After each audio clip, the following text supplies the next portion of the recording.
बच्चों, आज हम निहारिका पुस्तक भाग 5 के पाठ 2 फूल का मूल्य नामक पाठ को पढ़ेंगे और समझेंगे। इस पाठ के लेखक रविंद्रनाथ ठाकुर हैं। तो आइए सबसे पहले इस पाठ के कुछ अंश को पढ़ते हैं। पाठ 2 फूल का मूल्य। विशुद्ध तप व भक्ति के समक्ष धन की कामना कैसे पराजित होती है, यह प्रस्तुत प्राचीन कथा में मनोहारी रूप में दर्शाया गया है। शीतकाल के दिन थे। अधिक ठंड पड़ने से पुष्प सूख गए थे। बाग बगीचों व वन उपवनों में पौधे शिशुविहीन माता पिता की तरह उदासीन से खड़े थे। शिशुविहीन शब्द का अर्थ है ऐसे पति पत्नी जिनकी कोई संतान नहीं है। तो आइए अब इस अंश के एक्सप्लेनेशन को भी देखते हैं।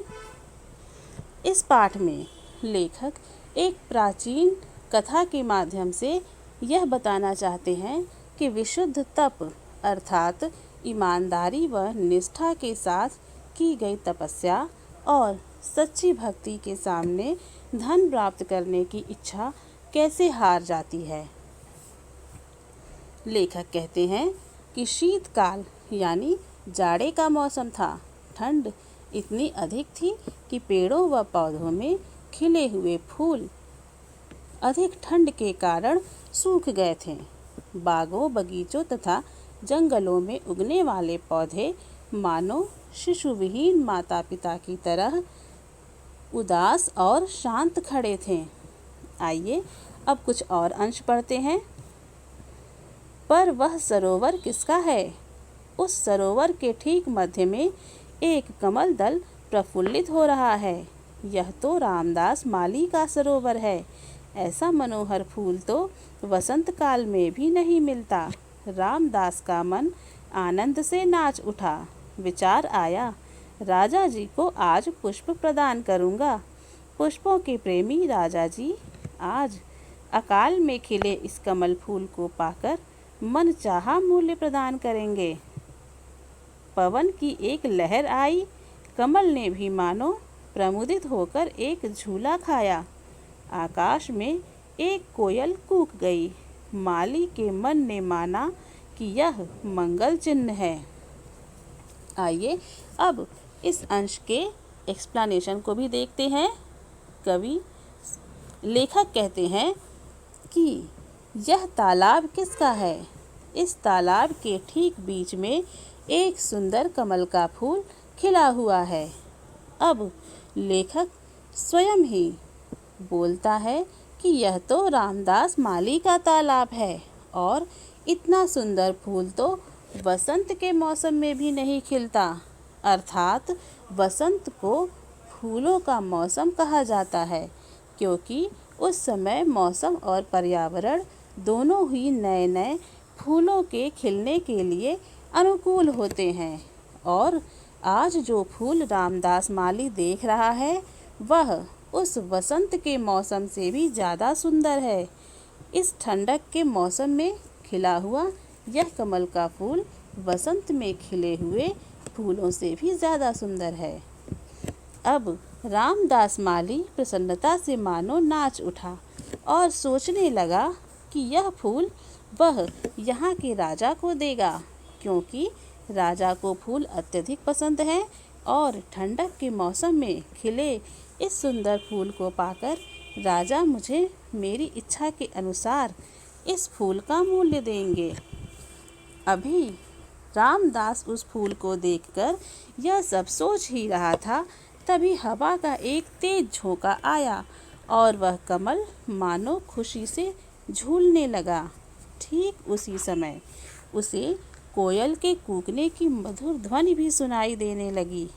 माली ने सोचा कि यह सभी कोई शुभता का चिन्ह है और ठीक इसी समय मैं जो सोच रहा हूँ शायद यही करना उत्तम होगा। आइए अब हम आगे के अंश को पढ़ते हैं। सहस्त्र कमल दल को लेकर रामदास माली राजमहल के सामने प्रतीक्षित नैनों से खड़ा है। राजा जी को समाचार भिजवाया है। बस थोड़ी ही देर में राजा जी बुलाएंगे। मन ही मन माली मोद मना रहा था। मूल्य का अभिलाषी सदा बड़े यत्न से पुष्प की रखवाली में लीन था। पंखुड़ी में से एक भी तुषार कण उसने गिरने नहीं दिया। इसी बीच राजपथ से एक पुरुष इधर आ निकला। कमल फूल निहार कर पुरुष समीप आया। रामदास से पूछने लगा, पुष्प बेचना है? राजा जी के चरणों में प्रस्तुत करना चाहता हूँ। रामदास ने संक्षिप्त सा उत्तर दिया, मुझे यह पुष्प राजाओं के भी राजा के श्री चरणों में चढ़ाना है। भगवान तथागत पधारे हैं। बोलो क्या दाम लोगे? मैं भी आज एक माशा स्वर्ण की आशा लेकर निकला हूँ। मुझे स्वीकार है। अब रामदास इस अंश के एक्सप्लेनेशन को देखते हैं। लेखक कहते हैं कि अब रामदास उस कमल के फूल को लेकर राजा को देने के लिए राजमहल की ओर चला गया और वहां पहुंचकर द्वारपाल से राजा से मिलने की इच्छा प्रकट की। फिर वह द्वारपाल रामदास का संदेश लेकर भीतर चला गया और वह रामदास मन ही मन अत्यंत प्रसन्न होते हुए सोच रहा था कि बस थोड़ी देर में ही राजा जी मुझे अंदर बुलाएंगे और मैं उनके सामने खड़ा उनसे इस सुंदर कमल के फूल के बारे में बातें करूंगा। इस प्रकार से सोचकर वह प्रसन्न हो रहा था और साथ ही उस कमल की बहुत सावधानी से देखभाल भी कर रहा था। उसने उस कमल की पंखुड़ी पर से एक भी ओस की बूंदें गिरने तक नहीं दी थी। वह सोच रहा था कि यह फूल जितना सुंदर रूप में राजा के सामने प्रस्तुत होगा उतना ही अच्छा मूल्य उसे प्राप्त होगा। अभी वह यह सब सोच ही रहा था कि तभी सामने की सड़क से एक व्यक्ति उसी रामदास माली की ओर आ रहा था तथा कमल के सुंदर फूल को देखकर वह रामदास से पूछा कि क्या यह फूल वह बेचेगा। तब रामदास ने उत्तर दिया कि मैं इस फूल को राजा को देना चाहता हूँ। अब वह व्यक्ति बोला कि तुम मुझे यह फूल दे दो, क्योंकि मुझे यह फूल राजाओं के भी राजा के श्री चरणों में भेंट करना है। भगवान तथागत पधारे हैं, यानी महात्मा बुद्ध जी आए हैं, उन्हीं को भेंट करना है। बताओ क्या दाम लोगे। अब वह माली फूल का दाम बढ़ाकर बोला कि मैं इस फूल के द्वारा एक माशा स्वर्ण प्राप्त करने की इच्छा से निकला हूँ। माशा यानी उस जमाने में चलने वाली मुद्रा। रामदास की बातें सुनकर वह व्यक्ति उस कमल के फूल के लिए एक माशा स्वर्ण देने को तैयार हो जाता है। आइए अब इसके आगे के अंश को पढ़ते हैं। इतने में मंगल वाद्य बज उठे, शहनाइयाँ गूंज उठी, कुमकुम और चंदन का थाल सजाए गीत गाता हुआ रमणियों का वृंद उधर ही चला आ रहा था। राजा प्रसेनजीत चलते हुए भगवान बुद्ध देव के दर्शनों के लिए निकले थे। नगर के वायु प्रांत में प्रभु गौतम पधारे थे। कमल फूल निहार कर राजा जी हर्षित हुए। सोचने लगे, प्रभु के पूजन के लिए आज पुष्प की कमी थी, वह पूरी हो जाएगी। राजा जी ने पूछा, रामदास फूल का क्या मूल्य लेगा। महाराज फूल तो इन सज्जन ने ले लिया है। रामदास ने कहा, किस कीमत पर। एक माशा स्वर्ण पर। मैं 10 माशा देता हूँ। राजा जी को माथा नवाकर वह सज्जन बोल उठा, रामदास मेरे 20 माशे। आइए बच्चों, अब पहले हम इस अंश के एक्सप्लेनेशन को समझेंगे। ठीक इसी समय राजमहल के अंदर से शहनाइयों व संगीत की मंगल ध्वनि बज उठी और पूजा की थालियों के साथ महिलाओं का गीत गाता हुआ दल बाहर द्वार की ओर चला आ रहा था। तभी उन दोनों रामदास और उस व्यक्ति को पता चलता है कि राजा प्रसेनजीत भगवान बुद्ध के दर्शन करने जा रहे हैं और नगर के बाहरी भाग में भगवान बुद्ध स्वयं पधारे हुए हैं। इसी बीच राजा उस कमल को देखकर प्रसन्न होते हैं और सोचते हैं कि भगवान की पूजा में केवल फूल की ही कमी थी और अब इस फूल से वह कमी भी पूरी हो जाएगी। ऐसा सोचकर राजा रामदास से पूछते हैं कि रामदास, फूल का कितना मूल्य लोगे? तब रामदास ने कहा कि महाराज, फूल तो इस सज्जन ने खरीद लिया है। फिर राजा ने पूछा कि कितनी मूल्य पर? तब रामदास ने बताया कि 1 माशा स्वर्ण पर। ऐसा सुनकर राजा ने कहा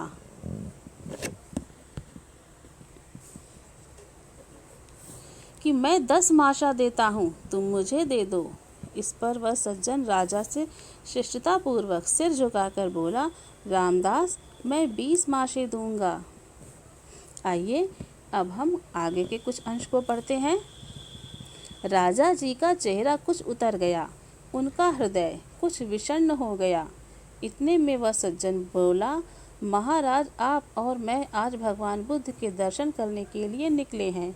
इस पुष्प के लिए आप और मैं राजा प्रजा के रूप में नहीं खड़े हैं, 2 भक्तों के रूप में उपस्थित हैं। बुरा न मानिएगा राजन, आप भक्ति के प्रवाह में दुनियादारी की मर्यादा नहीं मानना चाहते। आइए बच्चों, अब इस अंश के एक्सप्लेनेशन को देखते हैं। अब राजा थोड़ा निराश हो जाते हैं और उनका मन दुखी हो जाता है। राजा के इस प्रकार देखकर वह सज्जन व्यक्ति पुनः शिष्टतापूर्वक बोला, महाराज, हम दोनों ही आज भगवान बुद्ध के दर्शन करने निकले हैं और इस फूल को प्राप्त करने के लिए आप और मैं आज राजा व प्रजा के रूप में नहीं बल्कि 2 भक्तों के रूप में उपस्थित हैं। इसलिए हे राजन, आप मेरी बातों का जरा भी बुरा मत मानिएगा। आप हमें और स्वयं को 2 भक्तों के रूप में देखिए, राजा व प्रजा के रूप में नहीं। आइए अब हम कुछ और अंश को पढ़ते हैं। स्मितपूर्ण वाणी में राजा जी ने कहा, भक्तजन, मैं राजी हूँ, प्रसन्नतापूर्वक मांग प्रस्तुत करो। तुमने 20 माशा कहा है तो मेरे 40। तो मेरे भक्त, इतना ही बोलने को था कि रामदास बोल उठा, क्षमा कीजिए राजन, क्षमा करो हे भक्तजन, मुझे यह कमल फूल बेचना नहीं। इतना कहकर माली वहाँ से चलता बना। दोनों भक्त विस्मय भरी नज़रों से देखते रह गए। आइए बच्चों, अब इस अंश के एक्सप्लेनेशन को भी देखते हैं। उस सज्जन की बातें सुनकर राजा ने मिठास भरे स्वर में कहा, हे भक्तजन, मैं आपकी बात से पूरी तरह सहमत हूँ। तुम खुशी खुशी अपनी मांग प्रस्तुत करो और तुमने 20 माशे कहा है तो अब मैं 40 माशे कहता हूँ। इस पर भक्त अपनी मूल्य को कहने ही वाला था कि वह रामदास उस सज्जन की बात काटते हुए बोल पड़ा कि हे महाराज और हे भक्तजन, आप दोनों ही मुझे क्षमा कर दें, क्योंकि अब मैं यह फूल नहीं बेचना चाहता। ऐसा बोलकर वह माली अपना फूल लेकर चला गया।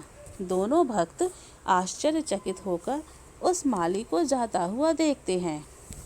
आइए बच्चों, अब हम कुछ और अंश को पढ़ते हैं। रामदास माली पुष्प लेकर नगर के बाहर आया। एकांकी खड़ा हुआ विचारों में विलीन हुआ जा रहा था। जिस बुद्ध देव के लिए ये भक्त लोग इतना द्रव्य खर्च करने को तैयार है, वह पुरुष स्वयं कितना धनवान होगा, कितना महामना होगा। उसी के चरणों में यह पुष्प अर्पित कर दूं तो मुझे न जाने कितना द्रव्य मिलेगा। वट वृक्ष की छाया में पद्मासन लगाकर बुद्धदेव विराजित थे। उज्ज्वल ललाट, मुख पर आनंद की प्रभा, होठों से सुधा झर रही थी और नैनों से अमृत टपक रहा था।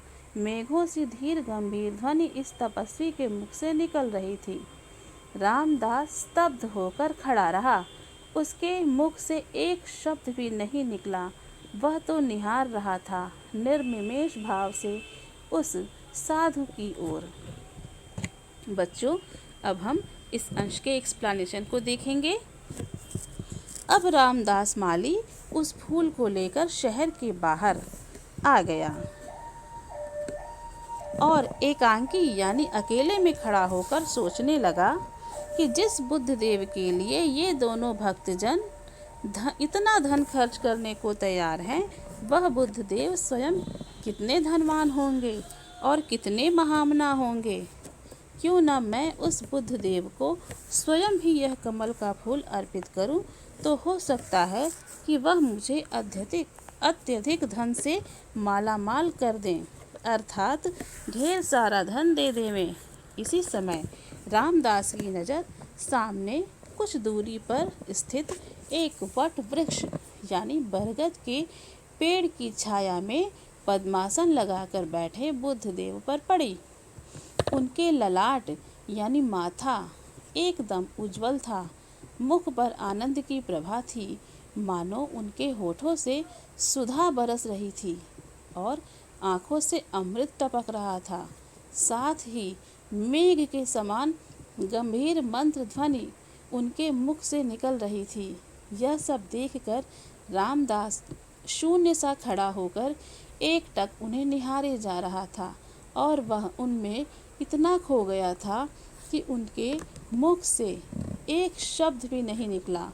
वह निर्निमेष भाव से यानी जहाँ पर सारी इच्छाएं स्वयं ही समाप्त होकर असीम तृप्ति में परिवर्तित हो जाती हैं, इस प्रकार से उस साधु को एकटक देखे जा रहा था। आइए बच्चों, अब हम अंतिम अंश को भी पढ़ लेते हैं। भूमि पर झुककर रामदास ने इस परम तपस्वी के चरणों के आगे कमल फूल चढ़ा दिया। वट वृक्ष के सघन कुंजों में पक्षी बोल उठे। पवन की एक लहर आई। कमल की पंखुड़ियां हिल हिल कर मानो हंस उठीं। रामदास को शांति और संतुष्टि मिली। स्मित भरे मधुर स्वर में बुद्ध देव ने प्रश्न किया, हे वत्स, कुछ कहना है, कुछ चाहिए? गदगद स्वर से माली ने कहा, और कुछ भी नहीं, आपकी चरण रज की एकमात्र कणिका। आइए बच्चों, अब हम इस अंतिम अंश के एक्सप्लेनेशन को भी देखेंगे। फिर झुककर रामदास ने कमल का फूल बुद्ध देव के चरणों में चढ़ा दिया और वहीं बैठ गया। उसी समय उस बरगद के घने वृक्ष पर बैठे पक्षी बोल उठे और हवा चलने लगी। उस हवा से कमल की पंखुड़ियां हिलने लगी, मानो वह बुद्ध देव के चरणों में पहुंचकर प्रसन्नता से झूम रही हों। यह सब देखकर रामदास को अत्यंत शांति और संतुष्टि मिली। तभी अत्यंत मधुर स्वर में बुद्ध देव ने पूछा, हे वत्स यानी हे पुत्र, कुछ कहना या प्राप्त करना चाहते हो? इस पर प्रसन्नता से भरे स्वर में रामदास ने कहा, हे प्रभु, और कुछ भी नहीं, केवल आपके चरणों के धूल की मात्र एक कणिका चाहता हूँ।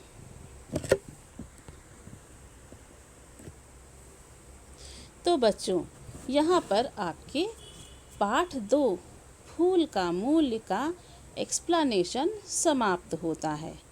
धन्यवाद।